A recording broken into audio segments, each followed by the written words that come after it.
Good evening, everybody. Welcome to Chat Photography with Jorj on a Wednesday night, 7 o'clock, right on time.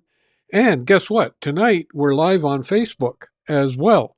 So not just YouTube, but also Facebook. I don't know what the delay is on Facebook, but I guess we'll find out. Anyway, I don't have anything upcoming just now, but I've got a few people in the wings who are going to be guest speakers on Chat Photography, and I'm looking forward to that. But tonight, we started a couple of weeks ago, we started off giving hints on every one of the chats. And it's going to be the same tonight. And what I'm going to do is I'm going to talk about a hint tonight. So for those of you that are here, welcome. And here is going to be your first hint for tonight. This is hint number 3. And hang on a second, because we have other people waiting in the wings here. I have to let them in. I was feeling kind of lonely, Jorj. Well, stop feeling lonely because we've got David. Hi, George. And Scott. Another Scott. So there we go. I'm back. Fantastic. Glad to have you back. You know what I'm going to do? I'm just going to take a minute here because what I want to do is put each one of you guys live, just in case you have any comments after, and I'm sure you will. But let's see here. I'm going to start with Can the YouTube Scott. people see us? Pardon me? Can the YouTube folks see and hear us? Yes. Like me? Yes. All of us. They can. Okay. They can if I put you on. Okay, then I'll watch what I say. Yeah. Good idea. Couple of weeks, you had a rude one. They can't see you unless I put you on, but they can hear you. So you can be anonymous. How's that? Works. Okay. Let's see here. So I'm going to start with Scott here and assign to a placeholder. Scott, you're going to be number 4. The other Scott.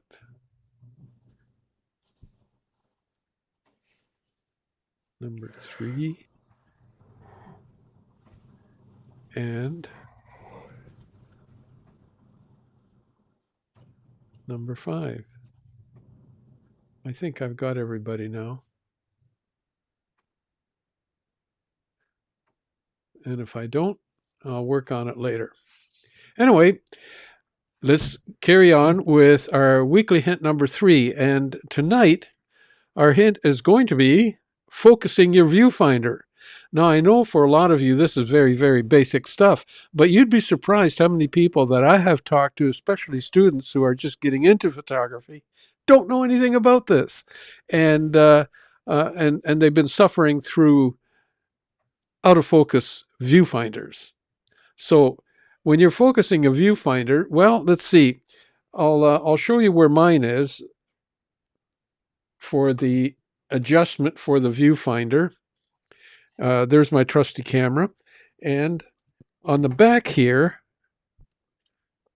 if I turn it around, you can see right here that little knob that has an arrow on it and a plus and minus, as a matter of fact, to tell you whether you're magnifying or if you're reducing. So when you look through the viewfinder, what you want to do, oh, by the way, before I even get there, I just want to make sure that you understand what we're talking about here. Now, I know that I showed you where the diopter adjustment is, but on something like the Canon R50, I believe, the EOS R50, that viewfinder adjustment is not where you think it's going to be. Let me just see if I can pull up my red arrow here. There, that's where it is, right there. It's underneath. We're looking at the bottom of the viewfinder, and there's this slider that you can slide back and forth, and that gives your diopter adjustment. So it's not over on this side where it is on a lot of cameras. Now, having said that, there are some cameras that have it over on the left side of the viewfinder. So this is a good point. If you can't find it, look in your instruction manual.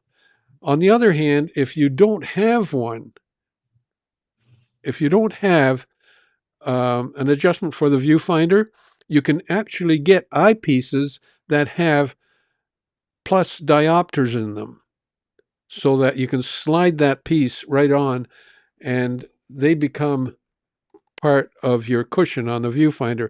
It's not empty like this cushion is. It has an actual lens in it. Now, the one thing I will say that I think I should remind you of is that if you shoot without glasses, then adjust the diopter adjustment without glasses on. If you shoot with glasses, adjust the diopter with glasses on. So it's up to you how you do it. But be aware that if all of a sudden you start shooting without glasses on and you've adjusted to with glasses, then it's going to be out of focus. So stay consistent. Whatever pleases you, you can adjust to that. Or you can adjust on the fly if you don't mind taking the time to do that. Now, how do you do this? Well, let's get past this one. And on your focusing screen, if you look through your viewfinder, you will see, let me see if I can grab that arrow. You'll see down here the information panel. It's lit up, and you'll also see all these focusing reticules here. And what you're going to do is you're going to adjust the diopter adjustment to bring these or this into focus, not the scene behind it. That's got nothing to do with this. You're focusing your eye to the focusing screen, not to the scene in behind. That's not what you're doing. That's your lens's job. Here, you want this focusing screen sharp, so when your lens actually focuses on your subject, it will look sharp. So you focus on these reticules or on this. Now, the way to do this, and the best way to do this as far as I'm concerned, is if your focusing screen is out of focus, then you start adjusting your diopter. You bring it into focus. You take it out of focus. You bring it back into focus, and there you have it. So you kind of bracket it just to make sure that you have it as sharp as possible. So by taking it out of focus, into focus, and then out of focus and back into focus, you will gain the sharpest focusing screen focus that you can get. If there are any questions, I'll be happy to answer them. I don't know if we have. I'm just looking over here on YouTube and see if we've got any people present. Oh, yeah, we've got a couple of people there. That's fantastic. Okay. So, having given you the little hint for tonight, I'm open to any questions on the focusing screen issue. Oh, we've got something here. I have a related one. Okay. Oh, Anka's here. Anka, fantastic nature photographer, this lady. And she was actually a speaker. So if you go back in my YouTube live videos, you'll find that she did a fantastic presentation in a previous video. So do look her up. I'm sorry. What were you saying, Scott? So I have something, those focal points on my on the screen. I generally have mine set up for one small one in the center. You know what I mean? Rather than the 8 or so that we have. And it just, I don't know if I'm hitting something wrong or whatever, but I'll take some pictures and I'll look at it and all of a sudden it's moved. And I have to keep resetting it with the touch screen or the dial. Okay. I don't know if what might cause that, or if there's a way of locking it in its place. Well, there's no What way ca- of locking it. Usually, that's why I think they make the button so small so that it won't be nudged accidentally.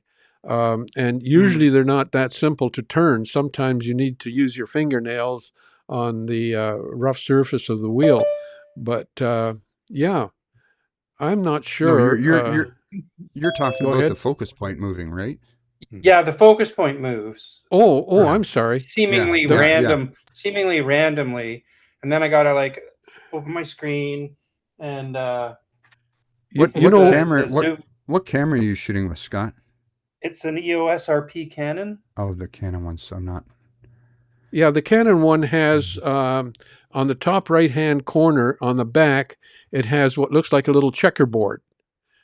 Correct. Yes. Okay, that So moves I your press focusing down on point. that, That'll and move that your yeah. So focusing I'll point. press down on that, and I move it on the back screen, and it seems like to move it sideways, I have to do it with my finger on the screen, but with the wheel, I can move it up and down. It's maybe I just got to get my manual.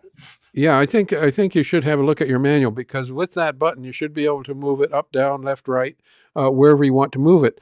And sometimes the issue is, I know with some cameras, especially mine, that if I accidentally touch the rocker, the selection button on the back, that rocker switch, it'll Mhm. move my focusing point. So I have to be careful Oh, that I don't move it that way, just it by happens accidentally frequently. putting my finger on it. So Well, there I is don't. there's a lock lever on the top of my camera, and I'll check and see if that will lock it in place. It locks my settings. Yeah, yeah. Well, Maybe it'll again, with lock that that. Canon, I'm absolutely, positively not sure Okay. about where things are. Which Canon model is it? EOS RP. It's the entry level. What am I trying to say? Entry level The camera? Yeah, okay. full Yeah, size. It's mirrorless, right? Yes, that's what I'm trying yeah. to say. Yeah. That was their first mirrorless. Okay, I've written that down. I'll look it up too when I have Okay. an opportunity, and maybe on the next chat I can get back to you on that. And of course, if anybody else does look it up, then just chime in. Or if you already know uh, some of the things that you can do about preventing the motion or preventing the moving of the focus point in the viewfinder, because that could be very irritating. And I It know it's is. happened to me. It's happened to me that I look into it and I always have my focus point in the middle. And I just look at it and I do the focus, assuming that it's in the middle. It doesn't register that it didn't light up. Yeah. or it'll go beep and I think, okay, I got to focus, but it's off to the left. That's the other thing that's happened. Before I only had one focus point. When I would use multiple, I would have it set to go in the middle, but it would like go up to the other one. Yeah, the only other thing that I can think of that would kind of get around that, and it's a workaround, but that is to use a wide focus point.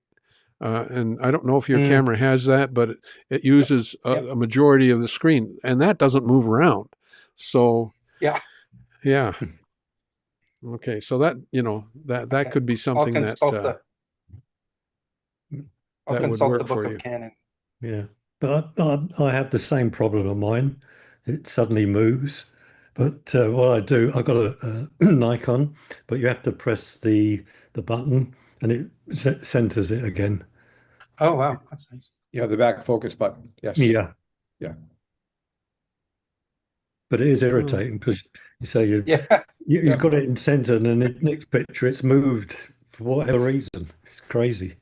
It seems random. Hello, Daryl. I just want to welcome you to the chat. Oh, Thank you for hello. dropping in. Yeah, I'm a bit late. absolutely fantastic. That's okay. You can't be late here. There's no such thing as late. And there's no such thing as leaving too early. Sometimes if, things are pressing, all you have to do is say adieu and see you later. Yep. Okay. Now, I guess my next question is, because there's only a few of us here, I'm just going to, again, do a little quick check.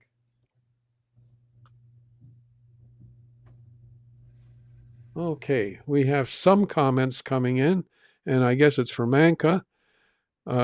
Question for you. Yes. Do you think it changes over time? Now, Anka, I think you're talking about the diopter adjustment. The only reason it would change over time is because your eyes change over time. I don't think the diopter adjustment itself will make a difference. Hang on for a second, Daryl. Hang on. Okay. Does it lose focus over time? Okay, it shouldn't. It should not lose focus. It's a focusing mechanism that's in there. Now, can it get loose and shift over time? Maybe, especially if you're one of those people that uses it a lot and goes back and forth all the time. Every time you focus or every time you pick up the camera, you're doing focusing. But all right, let me see here. I'm just going to, for a second, bring Daryl in.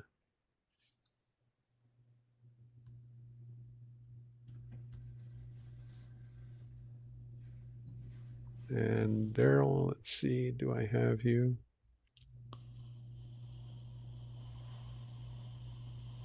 Nope. Hang on.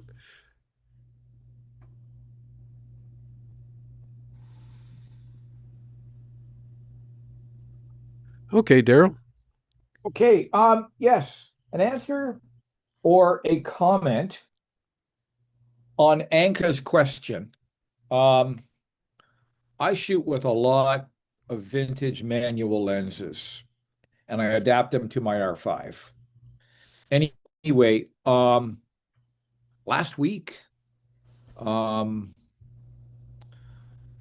was out shooting with an 85 1.8, an old FD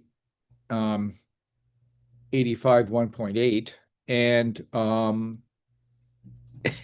and I had some wildlife come up right close to me. I had a coyote come up, and I had an 85, and with the camera you can do APS-C, so you've got about 130, something like that. Anyway, so I did the manual focusing, and I looked at the shots the next day, and they're all out of focus. And I'm going, Daryl, they looked like they were in focus through the viewfinder. So I thought, I wonder if my diopter, which is located a little dial right there on the it's that little dial switch right there. Anyway, so I took the lens off, like with the camera on, which gives you a white screen, but you can still see the numbers across the bottom, like the shutter speed, the ISO, all that stuff, etc. And I looked at it, and sure enough, they were blurry.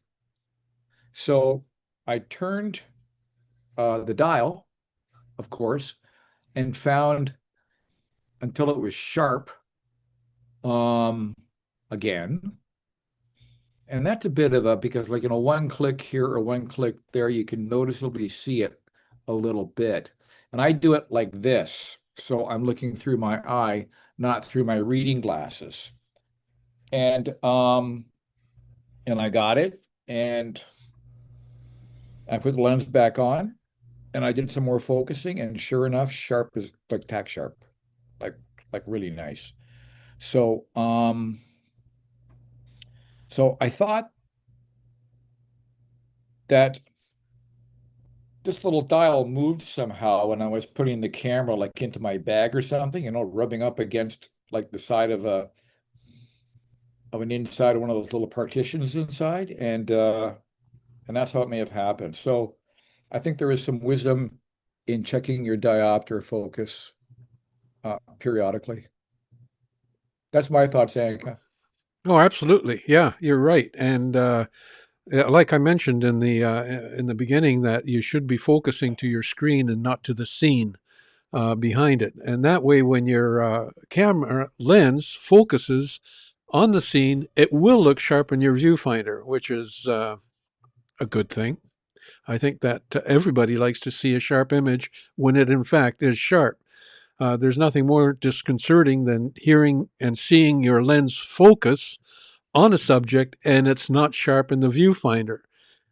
Then you say, oh, is it sharp? But after you take the first shot and you look at the playback, and it's sharp. So your lens is doing the job. The only thing that was out of focus is your viewfinder to your eye, and that's the important thing. I have to ask now, does anybody have any photographs that they would like to share with us? Anybody? Okay. I know that somebody was looking for a travel photographer. Daryl, did you get back to that lady? No. This is the first time hearing about it, Jorj. Oh, well, maybe it wasn't you. Oh, David, was it you that I sent some information? No, No, no, I didn't get anything. Okay, to travel Okay. where? no, not to travel anywhere. She's going to be giving a live presentation. She's a travel agent, and she puts together trips for photographers. Oh, And yeah. she was looking for a photographer who does travel to talk about travel photography and some of the challenges involved with that. No. Okay. Well, Okay. Well, I'm traveling on Saturday. I'm going back to Victoria for 2 months. that's not traveling. Well, it's traveling for Yeah. sure. Well, Oh, I'm going to oh, Newfoundland tomorrow for 10 Oh, days. wonderful. oh, great. Lovely. I'm looking Anywhere in forward to that. particular? Anywhere in Well, particular? it's a bus tour. We Okay. start off at Deer Lake and then travel right across to St. John's. Yep. Is it on the island? Yeah. Okay. So yeah, looking forward to that. Yeah. So I'm not sure if we're going to see any icebergs or whales, but we'll wait and see. Well, Or you'll probably see some whales. there better be some photographs when you get back. There'll be plenty. I'm sure there will. Okay. All right. So my question goes out again. Does anybody have any quick images that they want to share with us? I do. I've actually got a bunch in Lightroom right now that I haven't finished with yet. But if I may, now this may take a minute. You guys go on, okay? I'm going to get this one image and I'm going to export it because I'm really quite happy with it. So you guys go on, like while I do this, and I got some rodeo and some dragonfly pictures if anybody wants to see that stuff. Oh, absolutely. Yeah. absolutely. For a minute, I thought I'd have to say, okay, chat amongst yourselves. No, Yeah, I've got actually dragonflies lined up. Can I share? Am I shareable, Jorj? Let me see here. I'm just going to make you shareable in just a second here.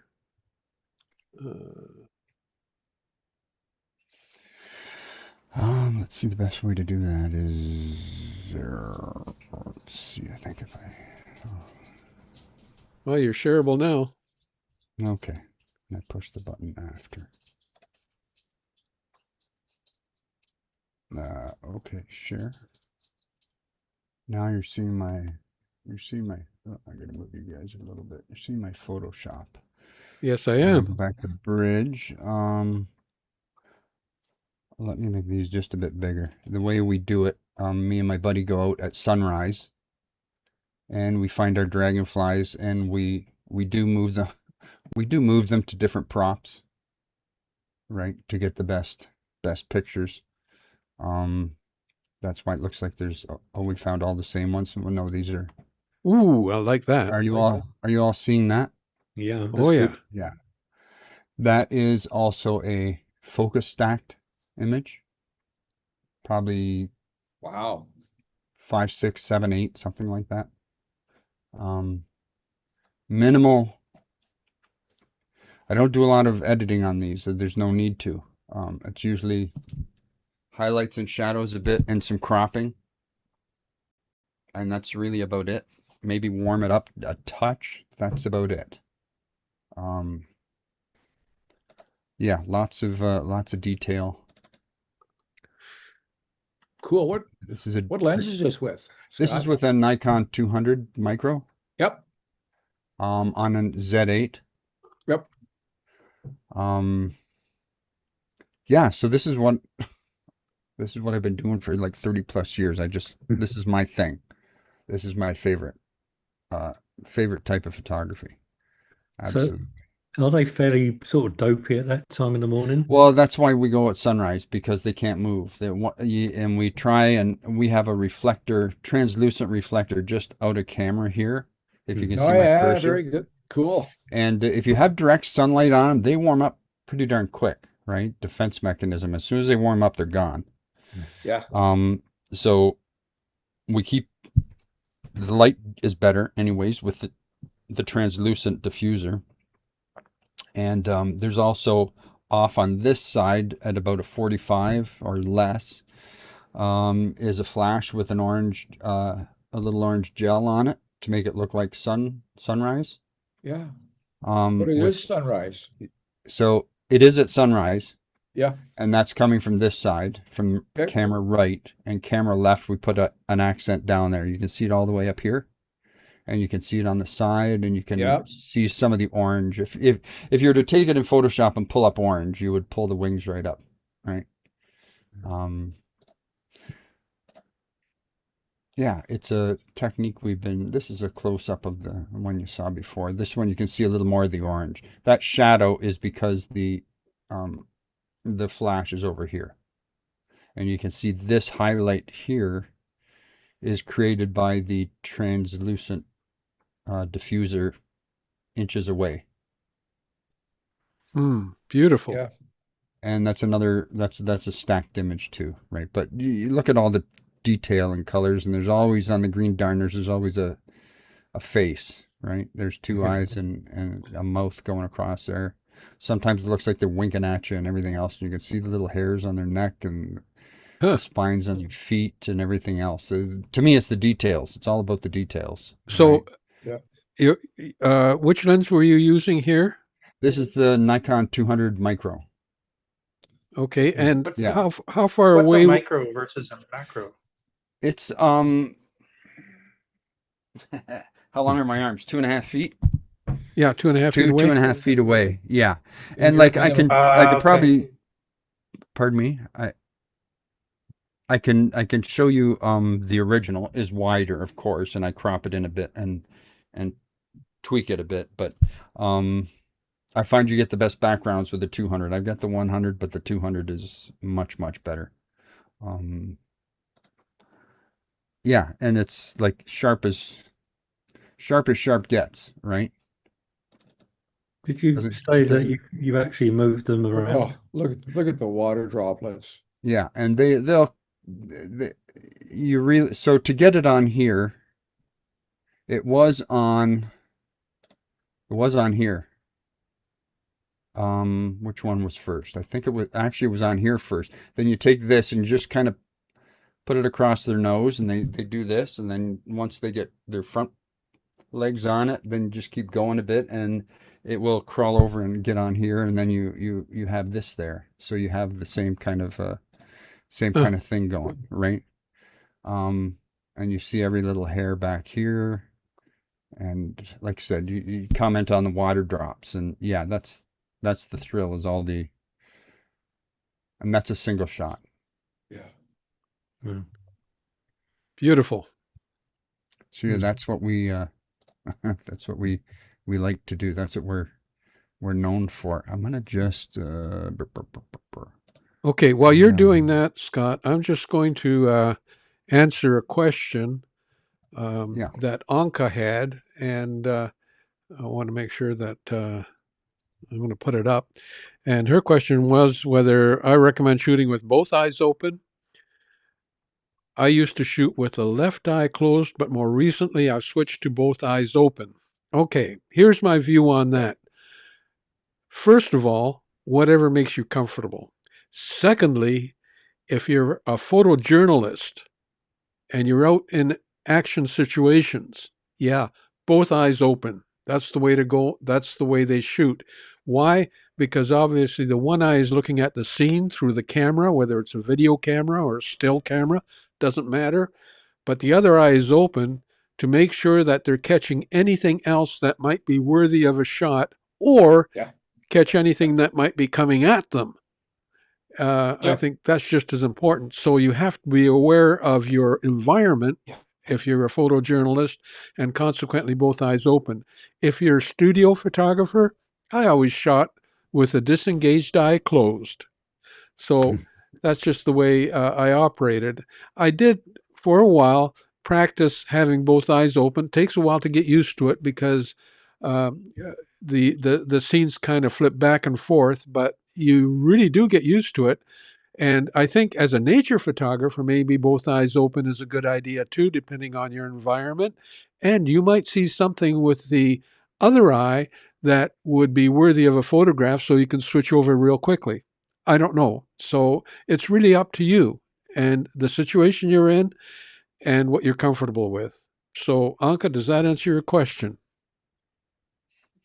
I've done it before, and I find your brain shuts the second eye off for the most part, right? Concentrates on the other one, but it's still open, still scanning to make sure there's no rocks coming your way or bears or whatever, right? Depending on your situation. Yeah.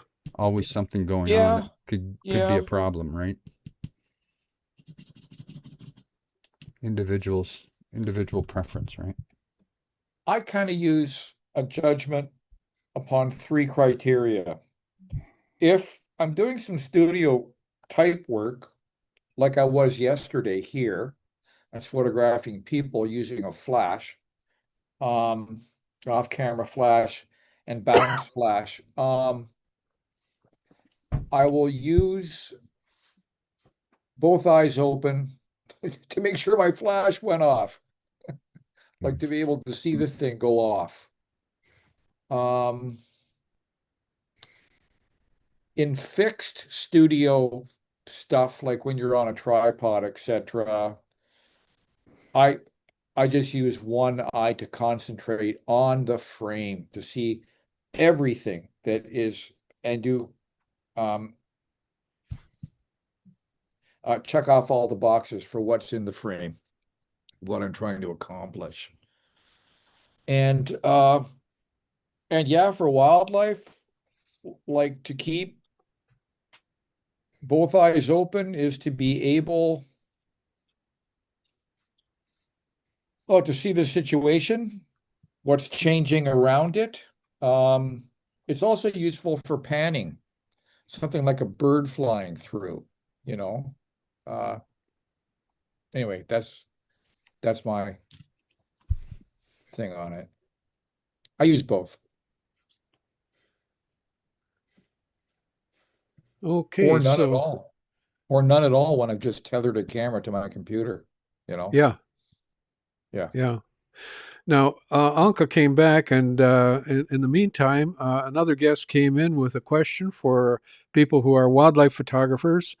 And the question is it possible to shoot with a 70 to 200 Oh to yeah. do wildlife? I would say Oh yes. Yeah, 70 to 200 would be quite adequate for wildlife. And then again, the question is, what kind of wildlife are we talking about? And how close do you want to get the shot? So, yeah, a 72-200 will do the trick for you for most wildlife photography. On the other hand, if you're shooting wild animals, you might want to extend the focal length a little bit. Yeah. So, yeah, I don't know. In For 3 those of weeks, you, I'm going to be in 3 weeks, I'm going to be in Campbell River photographing bears. So I will be a little further away. yeah. Yeah. Yeah, we actually, if you look back in the live videos, we had Bob, who is a wildlife photographer. He did an entire presentation on his wildlife photography. He actually planned safaris for photographers in Africa. So he has some fantastic photographs. He's got a couple of photos. He's got one photograph where there was a bear running towards him in the water. So he talks about, that kind of close encounter.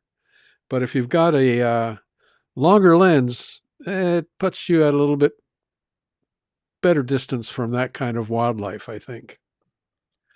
Okay, I'm just going to get back to Scott for a second. Scott, have you been able to find that I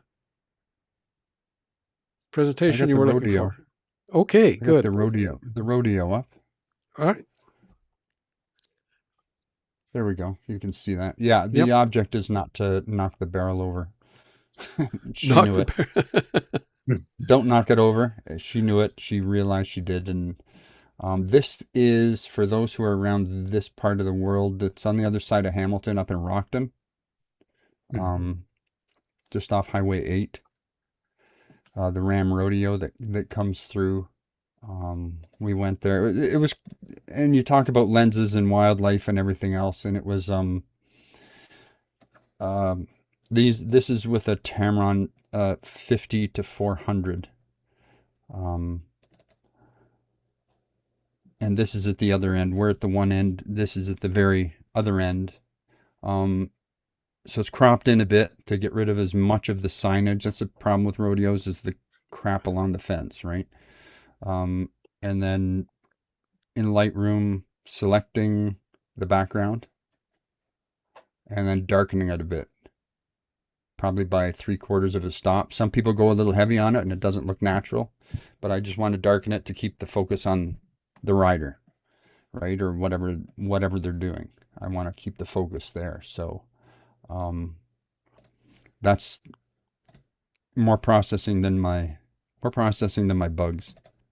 Okay, now just out of curiosity, one of the things that Yeah. when I talk to my students about taking photographs, action photographs like the ones you're taking, I sometimes say to them, you know what?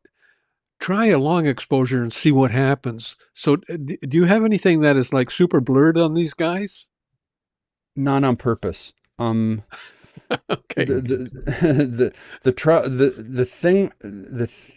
Like I can show you some other stuff that I've done, pan shots that are like spectacular because you're just dialed in, like, and a guy in a bicycle, his feet are moving, the spokes are moving, and everything else is perfectly still. On a horse, like, I go to the racetrack and shoot the horses. If you pan a horse, the head's going up and down, the legs are going like this, Yeah. and the rider's bouncing, and everything, and it's just, to me, it's a mess, right? That's not my thing. I like the sharp. Well, you can see the bugs I do. I'm more into sharpness and detail and everything else. Like this, I get a thrill from seeing every little piece of leather off his chaps coming out, and his fingers, and the expression on their face, and the hair, and the tail flips up sometimes, and this guy actually was the only one that came from the other end and came right to the fence in front of us and turned. He actually rode it for the full time that he was supposed to, and a little bit longer. But yeah, no, I don't normally, I just don't normally do it that way. It's just not my thing, right? Okay. But it's a well, lot of fun. Yeah. Yeah. Well, I've got you. I just Anka did ask something, and that was, where do you go for these? And she's talking about the dragonflies. Oh, the dragonflies. You need what is classified as a wet meadow. Okay.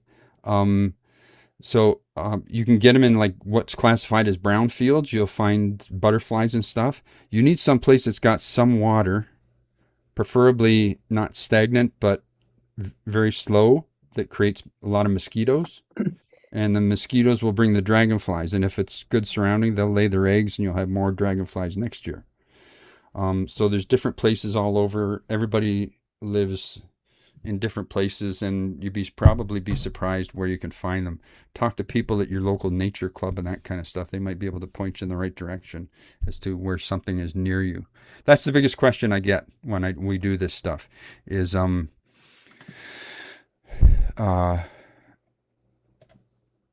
where do you go? Because if you can't find anything, the photography doesn't matter, And right? and you know what? I'm sure that the other question that you often get is not only where do you go, but how do you keep them so still? Well, Nobody can that's why you approach a go dragonfly. that's why you go at sunrise, right? At sunrise, they're not moving. They can't move until they warm up. So we keep the sun off them, and that's why you don't go when it's 24 degrees overnight. You go when it's 10 degrees overnight. The morning we took those, it was 9 degrees in the parking lot before we walked in. So it was real shock because we haven't had 9 degrees. It's been months since we've been around 9 degrees. So you're wearing you got a sweatshirt on, and you got your bug spray handy just in case, because the mosquitoes are still flying at 9 degrees. But it wasn't too mosquito-y, but it was chilly. Your toes get cold, and you got rubber pants on and rubber boots and all this kind of stuff. So yeah, it's a system we've worked out over 30 years of doing it, right? And but you see what I was talking about, like the wheels are spinning, his feet are moving, the spokes, and the higher up you go, he's not moving. If you zoom in on this, you can see every hair on his neck and freckle and spot, and you can read his number, but you got a good blur in the background, right? Yeah. Horses, it doesn't work that way with horses, right? No. They're just moving too much. And this is approximately a 1/50th of a second. Yep. For this, because that's just a speed that works out for these, right? And they go in both directions. So yeah, I enjoy Super. doing this stuff. This is in Welland. They have a triathlon. It's a big deal there. They close the streets down. They swim, run, and bike. I don't know how they do it because you couldn't get me to. I can barely watch it, right? So yeah, my passenger driver, I didn't have learned something from. Oh, great, thank you. But yeah, different things, right? Oh, thank you, Annika. Anka. Sorry, Anka. Anka. Yeah. Okay. Yeah. Good. So it's fun. Well, I really appreciate that. So we got dragonflies and we have bike racers, and that's fantastic. Those are great shots there. And, again, that's one of the techniques that we teach, panning. And, we tell them that the easiest thing to pan is anything that's going in one direction only. And usually they're vehicles that they practice with. But if those vehicles hit a bump, yeah, it's not a good pan anymore. But and I don't know, Scott, whether how you shoot the pans, but usually we say don't try to just take one shot as you're panning. Put your camera in burst mode and follow it, and get a couple of shots as you Yeah. follow through. Is that See, right? I find that mirrorless is much easier Oh than yeah, a DSLR because it doesn't black out, right? So we talked about the focus spot. You have it right in the center, or you move it to where maybe their head's going to be. And because you're slowing down the shutter speed in broad daylight, you're usually shooting at like f/16 or something like that. So focus isn't that big of an issue. As long as right. it's close, you have a ton of depth of field. And it's more just you follow it and brrr, you're spraying so I shot in a little over an hour and a half, 3,000 some odd midges, right? And then you go by and you zoom in on them all, and you and the sharpest sharp ones are the ones you saw, and you get it down to, it'll be probably under 50. Right. And then I don't like that because I don't like the colors, you know. And I don't like this one because he's making a face. It's nice and sharp, but he's making a face, or he's drooling, or he's drinking, or Yeah. whatever. So you get down to the ones with the best colors and the nice bike, high tech looking bikes, and now you're down to maybe 15 or 20 out of 3,000 that you started with. So it's a again, but if you're gonna go click, No. okay. No, that's the old days. And the first time I ever did it was Yeah. with slide film. So I was doing that. But, and you have no idea. You need to look and make sure you're getting enough blur in the background without getting too much blur in the subject. Yeah. Right? Yeah. Yeah. But again, practice, practice. I have a bad back, so I'm on a stool, sitting on a stool doing it, which isn't ideal. Ideally is your legs shoulder width apart and turning as best you can, which I was a bit, but I can't do it for too long. So I was on a three-legged stool and going back and forth. Practice, practice, practice. Exactly. And 'Cause- that's the key, the practice. And I'll Yeah. tell you that one question I get asked often about panning is, can I use a tripod? No, because the arc is too small. Yeah. And The arc's too small, and they tell you it's a pan head. yeah, Right. Well, that's for Yeah. video, right? No, you need to, and you get a feel for it, and you also have to understand Yeah. what you're seeing when you look at a bike goes by, you do it, and it's going like this. Well, that means you're not going perfectly horizontal. Yeah. Like you're coming up on the end, and they're coming up on the end. So that's just a matter of posture and fluidity or whatever, your smoothness, and you've got to work it so you're going nice and level. And but Yep. it's like, Yep. you know, when the screens don't blank out, and you can get that little red square right on the bike, and you keep it in the same spot, which isn't easy. But you'll know when you get it. You know, Yeah. 10 or 15 shots a second.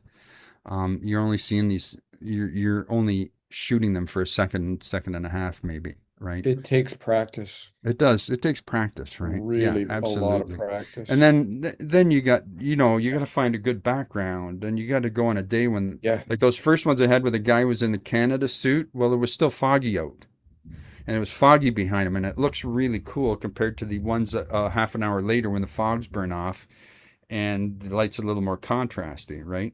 So, but you get that nice swoosh and the smear of the background, and yeah, you're high-fiving each other when you get a good one.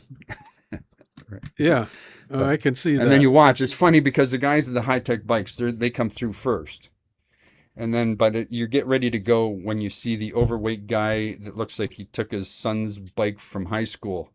And he's just coming along, and you can see his gut and his all this stuff, and it's like, okay, we're done. We can go home now, right? But you got the guys with the $10,000 or $15,000 bike and gadgets and gizmos and wires and straws and the torpedo hats and all this kind of stuff going on. And those are really cool to shoot because they got cool paint jobs on the bike, and they usually have a suit that matches their bike. Yeah. And they're Yeah. not just wearing a t-shirt and running shoes kind of Yep. thing. Yep. So once you get to that stage, you pack up and go home. Yep. Right? You know, If one I of may, the I had one. hang on, go I ahead. had one Who's that? It's Daryl. me. Is that you, Daryl, that wants to jump in? Yes. I had one experience shooting bike races, and that was at the Mont Tremblant, the Ironman thing there a number of years ago. And I was George's student then, I think. Yes, I Yippee. was. And anyway, I decided to try something different. I got right on the wire, like where they're going by, and I used a flash, and I turned it down like quite a bit, so it wasn't like just gigantic. And I put it on second curtain, so the flash goes off at the end of the frame instead of at the beginning. And I'm panning, and what you got, and this is at like a 30th of a second or less.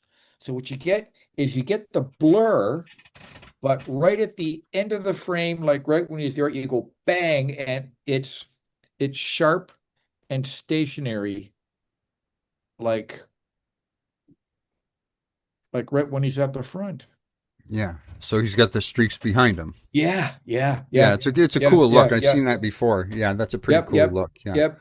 And another thing that it does is that the flash lights off all of the iridescent tape and everything that's on the helmets Oh yeah, yeah. and The jerseys reflective and the stuff. bike, you Yeah. know.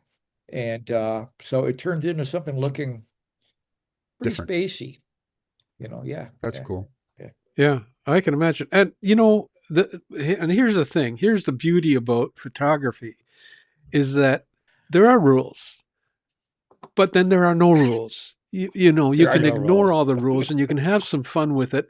And I saw somebody take some photographs.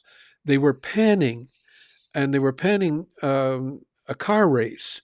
And when they were panning, as they were panning, and I can't remember exactly how they did this, but they were panning. At the end of the pan, they jerked the camera away, and they got this blur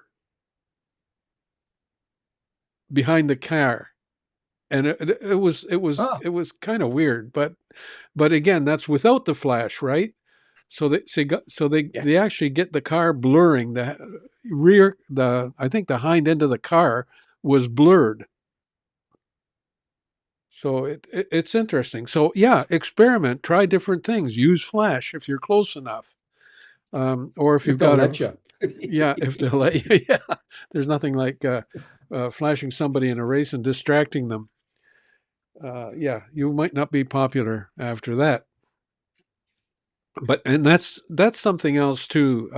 It might be a minor thing, but I think it's important that if you are going to take photographs of people who are in competition, um, it's nice to find out if they're okay with you using flash. Yeah, Because in some cases, like it could be a volleyball tournament or a basketball tournament, and you're using flash, and it could be not only distracting but also blind one of the players temporarily, and they might miss a shot because of it. So yeah. yeah, it's important to know what the rules are um, from There the you go. people who are running the sport.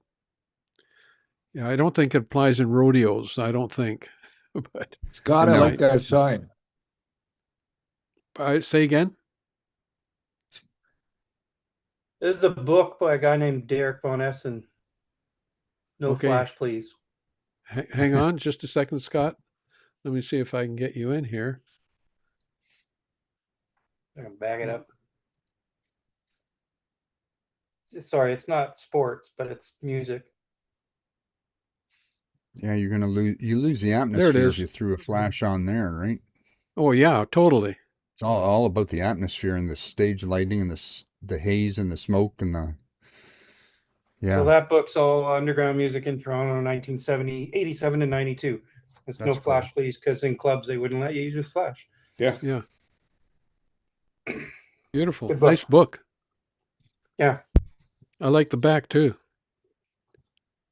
Oh, that's my friend's shoes, actually. That's yours? A good one. A buddy of mine. I was in that music scene quite a bit. Cool. Yep, very cool. The other book is a friend of mine who was in a band called Shadowy Men on a Shadowy Planet, and it's called Trouble in the Camera Club, and it's also that stuff.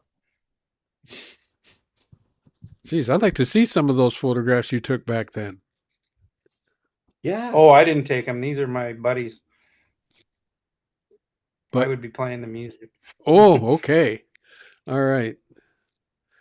Maybe we should have a look at you on stage.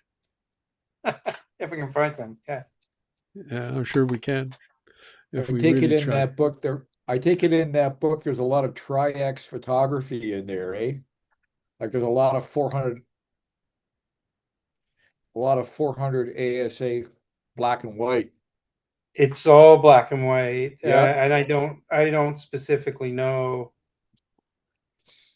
really the settings and stuff. I wasn't.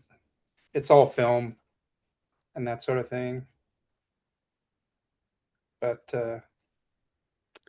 So I've got to yeah. ask you, because this group that's here right now, I don't want to call them older folks, but how many of you, Vintage? vintage? I love that. That's good. That's Yeah. good. Yeah, Oh, yeah. improving with time. Listen, how many of you had a dark room? Yes, yes, no. Okay, I For a did. while. Uh, I did on my own, and then of course when we had the studio, we had both a color dark room as well as a black and white dark room. But I don't know if any of you, because when we were shooting some events, the 400 ASA film didn't do the trick. So what we did is in processing, we pushed the film. So I don't know Yep. if in the darkroom you ever pushed the film, and we did use some fairly exotic chemicals to push the film. I remember one of them was actually partially a gas bath. It wasn't actually in a fluid or in a liquid. Um, it was suspended above a liquid, and that's how we got to push it. I don't know. I can't remember the exact formula or what the chemical was, but it was pretty exotic, and we got some pretty fine grain considering that we pushed things to over 1,000 ASA. Well, there was 800 available back then, wasn't there, George? Yes, there was. I think Ilford There made was it. 800 color. Yeah, That's about as fast as it got, though, right? For yeah, I color. think so. I think that's right. Yeah. Yeah, and then after that, you really had to push it. And I remember that you could go to a lab and ask them to push film. Yep. I did that. How many of you are familiar? I don't even know if they're around. I should look it up. But there was a lab in Toronto that we used quite a bit called BGM. And they were right downtown Toronto. And they did some real cutting edge work at the time. I remember going there, and there were these 8-foot pennants that were cloth. They were almost like silk, but they were see through, but they were printed on. So they had ballet dancers printed on these cloths that were hanging in the storefront, and and because they were moving, it looked like the ballet dancers were actually moving. It was cool. Yeah. Well, gentlemen, first of all, I'd like to thank you for coming, and those of you who are on Facebook, Anka, thank you so much for being here and putting up with us. And I'm glad, and that's the whole purpose of this chat, is that you did learn something new. And David, thank you for stopping in. If you're still here, I appreciate you coming in. And thanks for asking questions. That's what it's all about. We have photographers here at various levels of experience, and they're happy to help you. From their experience, they'll show you the right way to do things. So, gentlemen, with that, I think that we're going to close the night off, and we'll see you next Wednesday. And I'm still looking for a guest to come up in August. And I'm also looking for suggestions on hints and tips. And like I said, if you have a good hint about photography, something like, oh, let's see, you can't have this one because I'm going to do it, obviously, if I'm going to tell you. But the Sunny 16 rule, what's that all about? Oh, yeah. Yeah. Okay, and today it's still valid. It's still valid. Oh, yeah. A lot of people. Used it. Okay. I'm gonna just take you into the Wayback Machine. Roll of film in the box. I don't have a box anymore. I have rolls of film, but I don't have the box. But in the box, there was always a little pamphlet, right? Or printed on the outside of the box. There were 5 circumstances under which you could shoot. And they had sunny, and there was sunny, overcast, heavy overcast, open shade, and they gave you I think it was the aperture at a certain shutter speed for each one of these. oddly enough, if you memorize those 5 things, for that particular speed of film, Yeah. you could Shoot decipher anything. any speed of film, and you could just come out and say, "Oh, use this aperture, this shutter speed today." Yep. And people would say, "How do you know that?" Well, Yeah. I use it a lot, you know. Yeah. And back then, it was a good thing to know. Why? Because back then, if you went on a camping trip and your battery ran out on your DSLR, okay, your light meter won't work. But your camera still work because you can still advance the film and take the shot, set the shutter speed. It's all Well, mechanical, right? George, you said DSLR. You would have gone camping with your Oh, SLR. SLR. Thank you. I Because stand if the corrected. battery goes dead on your Yep, yep. DSLR, Very you've got a You're- paperweight. That's right. That's Very exactly good. right. So yeah, and the shutters were mechanical, Yeah. and Yeah. the button battery was just for Yep. the light meter on the side usually, and and the things on the film box were accurate, right? Yeah. Yeah, they Yeah, were. it worked out. Yeah. You know, and Yep. and And all I you did had to tell be able to. Yep. I And did even tell without a people they're meter. accurate. Yeah. Yep. Say that. And all you had to be able to do was count stops. Yeah. Yeah. Yeah. And it was Okay. also if it was print film, it was like hand grenades. As long as you were kind of close, right? Yeah. Right. If it was slides, you were in trouble. But yeah. And so where are we today with raw files, right? It's not a hand grenade anymore. It's more like a more like Well, it's a little more nuclear. Yeah, right? exactly. I mean, you can shoot out almost anything and bring it back from the brink. Yeah.